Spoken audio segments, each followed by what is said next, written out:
Hello guys, it is the evening of June 4th and tomorrow is my anatomy scan and my appointment with my high-risk doctor, and this will be my first appointment with my high-risk doctor.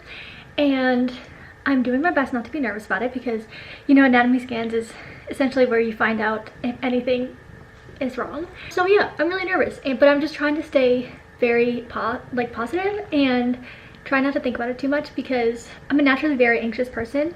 And that is actually something that I did not expect to experience so much during pregnancy. Like, for some reason, before I got pregnant, I was just mainly worried about the physical symptoms. Did not even think about how anxious I'd be the entire pregnancy, wondering if everything's like okay all the time. And if you feel like slightly off, you're like, oh my gosh, like, is everything okay? Especially in the early stages where you can't really feel like kicks yet, or you're not going to the doctor that often. Like, it's very easy to be anxious, and before you like get your anatomy scan and all this other stuff. I'm doing my best not to think about it, and tomorrow's the day, so pretty soon I won't have to have all this unknown worry.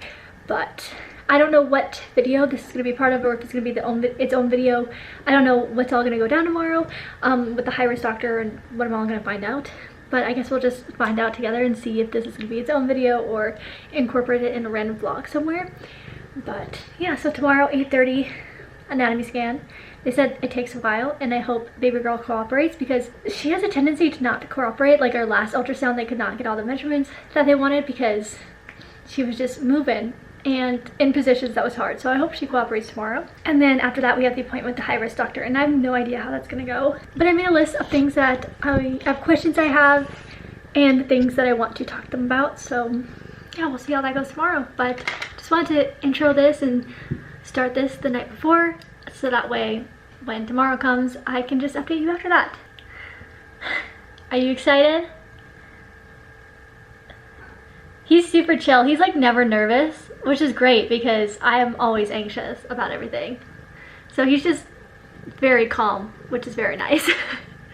But I shall see you tomorrow. Hello guys, I am home from my anatomy scan and high-risk doctor appointment now, so I thought I would tell you how it went.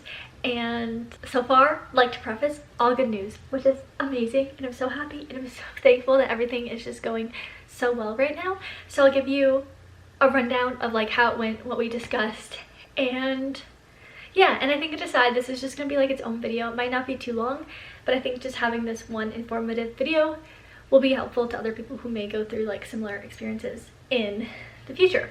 But to preface, for if anyone's coming on here who's new, here's a list of like my conditions and how it affects me. But remember that everyone is so different, so this might not be how it looks for you in your situation, especially because I feel like, for me considering, I feel like my conditions aren't as severe as like other people's. So like you might have a completely different plan based on how like severe your case is. But for me, everything is honestly really good right now, health-wise for me. So the conditions I have are gastroparesis, slow intestinal motility, hypermobile Ehlers Danlos syndrome, and postural orthostatic tachycardia syndrome. But I do have to say, what affects me the most is my gastroparesis and my slow intestinal motility.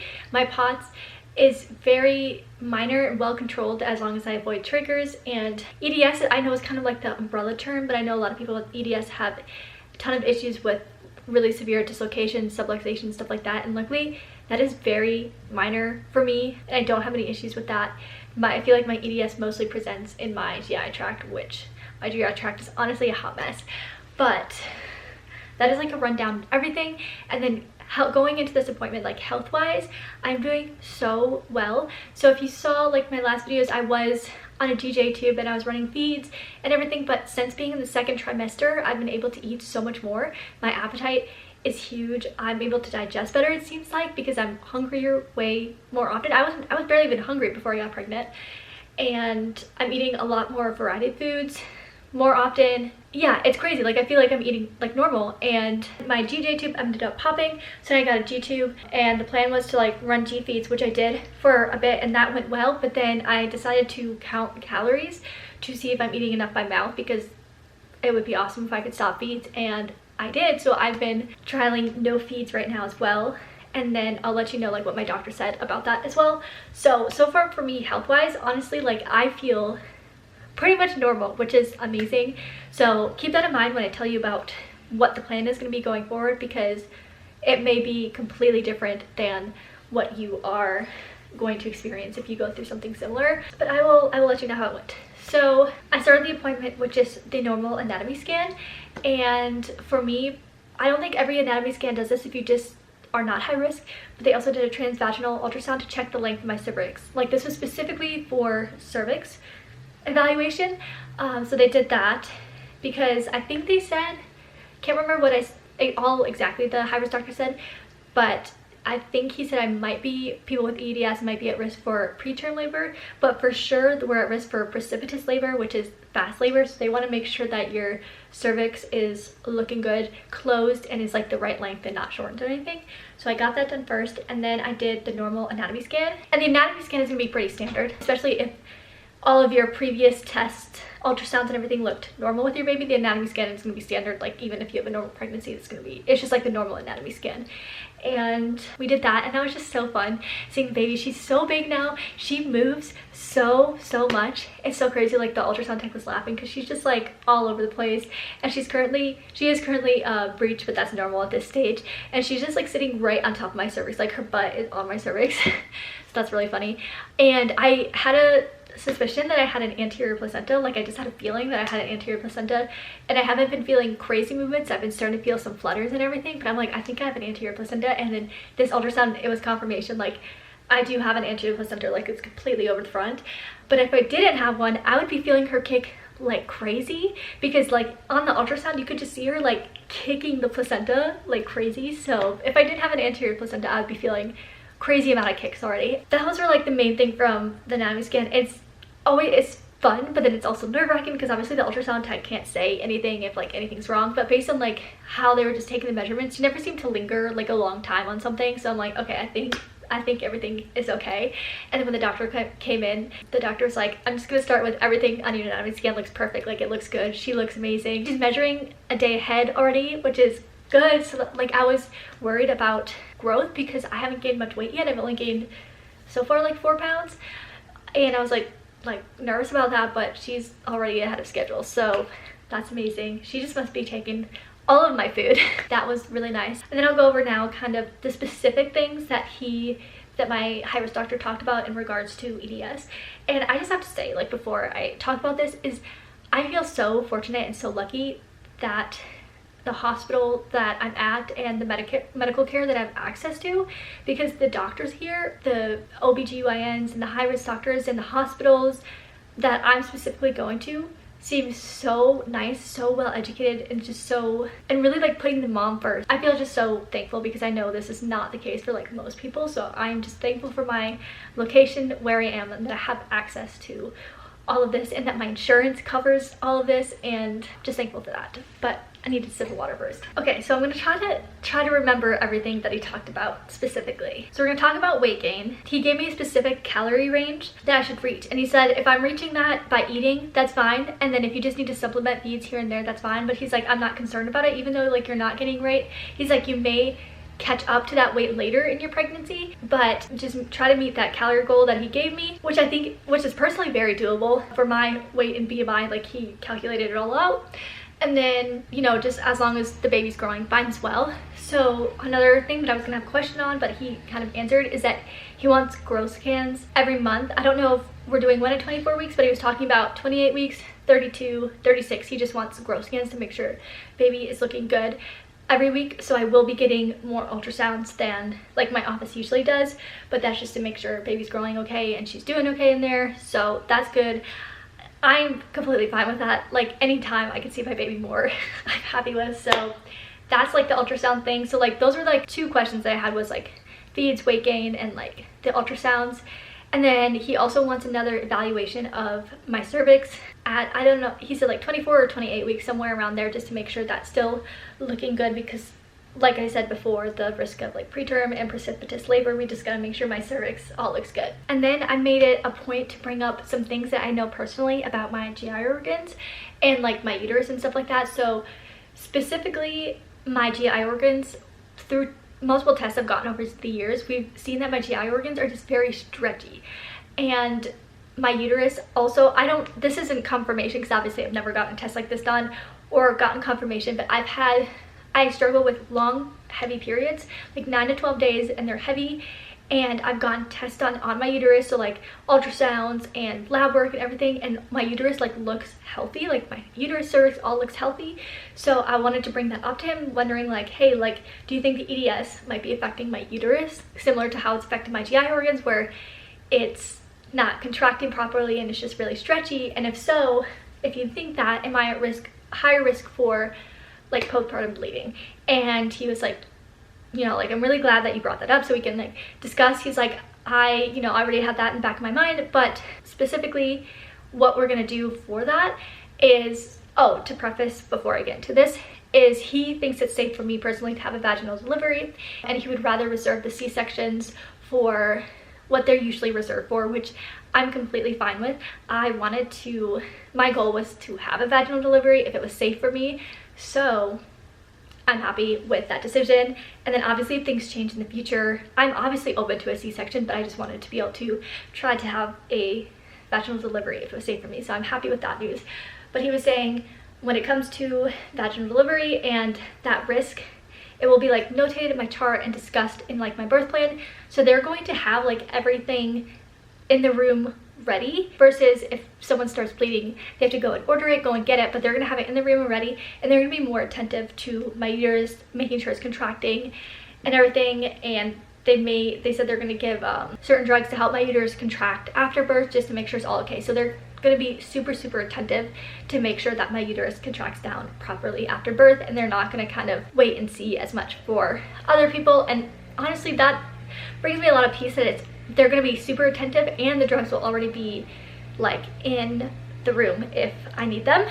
And then also he said he wants to be diligent with checking my blood work and my iron, specifically before, you know, labor, so that way if my blood counts are low, he's like, I want you going in there with a full tank of gas. Like, he specifically said that. So that is really reassuring that he wants to keep an eye on my blood work and everything like that before going in, so that way we can make sure that we have the best and safest possible option. So that was really reassuring, because I know that was the one thing like I was mainly concerned about, and I wanted it to be on their radar just because I know my organs and I wanted them to keep an eye out for that. And then other EDS specific things was, so he talked about the epidural, and he said he recommends that you have a discussion with anesthesiologists like as soon as you get into like labor and delivery, because they need to know my condition and they need to know how to properly administer it, because they have a different protocol for administering epidurals in people with EDS. I don't know the exact protocol, so I'm not going to explain that because I'm not educated on that. But my goal personally is to have unmedicated. That is my ultimate goal, but obviously I want to be prepared for everything, because this is my first birth. You never know how things are gonna go. So he's like, even if you don't want the epidural or don't plan on it, it's good to have the meeting with the anesthesiologist, so if something is necessary down the line, they're not scrambling to figure out how to properly administer it. So that's really helpful to know as well, because I didn't even think about that. This man was on top of it. Another EDS specific thing for vaginal delivery is positioning. So he was saying that the nurses and everyone who's going to be kind of like holding your legs or like positioning you, they have to be mindful of like your joints and everything, and not to extend it too far or too much, especially if you have an epidural, because you can't feel your legs necessarily. So they just have to be super mindful of that, and that he doesn't want me like pushing for too long. He kind of wants to wait and let my uterus do the work, which is great. I love hearing a doctor say that, because I've been educating myself on birth and all of that stuff, and I did not want to be pushing for a long amount of time if unnecessary, because I know that your body does a lot of the work when it comes to pushing when it's time. So he's like, I don't want you having to force those pushes in those positions where your legs and your joints are all, you know, in weird positions for so long. He's like, I'd rather have you take like an extra 30 or 40 minutes of you just like resting and letting your uterus do the work, so that way your joints still get messed up. So I'm like, sir, where did you come from? Like, see, this is what I'm saying. I'm just so thankful for like the doctors that I have and how educated they are in all of this. And so that is amazing. And those are I think the EDS specific things he said about birth for me specifically. For other people, like I said, it may be different, but those are like the main things. So like the anesthesia, the positioning, and the bleeding.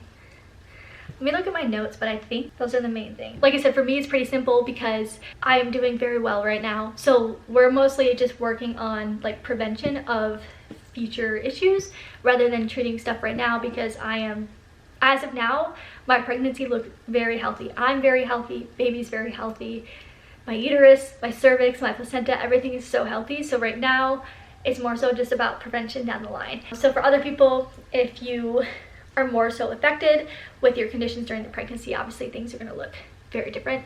And he said he was, again, he reassured me taking Trulance is fine now and while breastfeeding. So that is good. So if I need to continue to take the Trulance, which I'm guessing I will, unless my constipation gets better afterwards, I'm not sure. But the constipation that I have, my slow intestines, has not gotten better during pregnancy. It's only my stomach, which I was not expecting it to, because women who have normal bowel habits get constipated while pregnant. So that's why we wanted to make sure. And he specifically said it's much safer for you to take this medication than to not. So that was really reassuring to hear. I think that's everything, but just another random little thing that they did was my doctor is actually participating in a research study evaluating risks of like preterm labor and everything. This is just for in general, women in general, not specific conditions.